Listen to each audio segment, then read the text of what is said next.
ఈ సమయంలో మీ కొరకు ఒక చిన్న ప్రార్థన చేస్తాను. దానికన్నా ముందుగా ఒక చిన్న మాట మీతో పంచుకోవాలని ఆశపడుతున్నాను. చాలా మంది అడుగుతారు, బ్రదర్ శ్రమలో ఎందుకు దేవుడు అనుమతిస్తాడు? శ్రమలు అనుమతించే దేవుడు మన జీవితాల్లో కార్యాలు జరిగించాలా, మనల్ని ఆశీర్వదించాలా అని చాలా మంది అడుగుతారు. అయితే ఒక మాట చెప్తాను. పుట్టిన బిడ్డకు మనము వ్యాక్సినేషన్స్ వేయిస్తాం కదా, ఆ వ్యాక్సినేషన్ వేయిస్తే ఆ బిడ్డకు జ్వరం వస్తుందని, నొప్పి కలుగుతుందని మనకు తెలుసు. అయినా కూడా ఆ వ్యాక్సినేషన్ వేయించడం వల్ల ఆ బిడ్డ ఎన్నో రోగాల నుంచి తప్పించబడతాడు. ఆ బిడ్డకి క్షేమం అని మనం వ్యాక్సినేషన్స్ వేయిస్తూ ఉంటాం కదా. అలాగే మన జీవితంలో కూడా శ్రమలు దేవుడు ఎందుకు అనుమతిస్తాడంటే, ఆ శ్రమల ద్వారా దేవుని రూపము నీలోకి వస్తుందని, నువ్వు దేవునికి దగ్గరగా వస్తావని, దేవుని ఆశ్రయిస్తావని, దేవుని మీద ఆనుకుంటావని దేవుడు కొన్నిసార్లు శ్రమలు నీ జీవితంలో అనుమతిస్తాడు. భూమి దున్నబడకపోతే మంచి పంట రాదు. అలాగే మేఘము చీల్చబడకపోతే వర్షము కురవదు.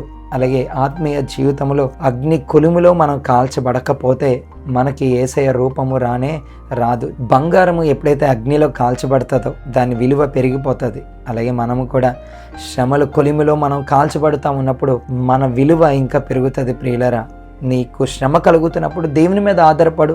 తగిన సమయంలో శ్రమను కొట్టివేస్తాడు ఆయన. తగిన సమయంలో సంతోషంతో ఆయన నిన్ను నింపుతాడు. చిన్న చిన్న శ్రమలకు భయపడవద్దు, చిన్న చిన్న శ్రమలకు కృంగిపోవద్దు. దేవుని మీద ఆధారపడు, ప్రార్థన చేయి, విశ్వాసముతో ఆయన మీద ఆనుకొని ముందుకు సాగిపో. దేవుడు నీ జీవితంలో గొప్ప జయాలు అనుగ్రహించును గాక. ఈ సమయంలో ప్రార్థన చేస్తాను. ఈ ప్రార్థనలు ఏకీభవించండి. పరిశుద్ధుడ, మహోన్నతుడ, గనుడా, నీ పరిశుద్ధ పాదములకు వందనాలు, స్తుతులు, స్తోత్రాలు చెల్లించుకుంటున్నాం. గడిచిన కాలమంతా మమ్మల్ని కాచి కాపాడిన దేవా, నీకు స్తోత్రాలయ్యా.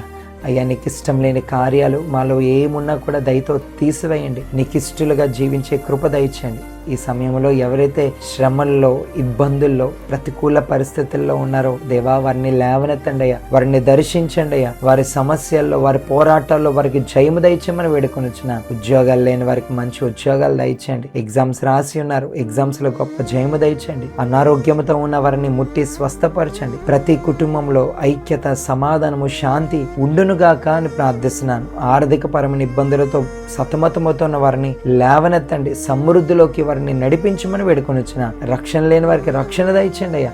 ప్రతి ఒక్కరిని మీరే ఆదరించి బలపరిచి నీ సాక్షులుగా ఈ లోకములో వాడుకోమని, మహిమ, ఘనత, కీర్తి, ప్రభావములు మీరు మాత్రమే పొందుకోమని నజరుడైన యేసయ్య నామములో ఈ యొక్క ప్రార్థన అడిగి వేడుకొని వచ్చిన మా తండ్రి, amen. Praise the lord. God bless you. దేవుడు మిమ్మల్ని దీవించి ఆశీర్వదించును గాక.